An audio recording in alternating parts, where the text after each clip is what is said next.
અત્યારે રેલનગર વિસ્તારમાં આસ્થા ચોકમાં જે આરએમસી ગ્રાઉન્ડમાં ગુરુવારી ભરાય છે ને એ લોકેશન ઉપર છીએ.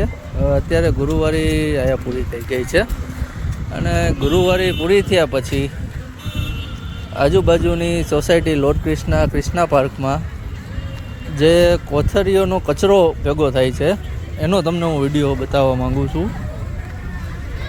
તમે જુઓ કે આ ગુરુવારી માર્કેટ પૂરી થાય છે પછી જે સોસાયટીમાં કચરો ભેગો થાય છે ને એ જો આ ઘરની બહારનો સીન છે ક્રિષ્ના પાર્ક લોર્ડ ક્રિષ્ના સોસાયટીનો.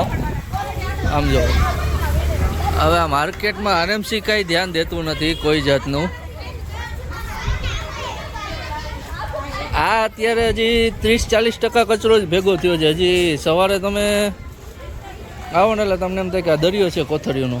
એટલી કોથળીઓ માર્કેટ પત્યા પછી ઉડીને આવે છે અને આ દર ગુરુવારે લોર્ડ ક્રિષ્ના સોસાયટીવાળાનો ત્રાસ છે કે એને આ તકલીફ પડે છે. દર ગુરુવારીનો ત્રાસ છે.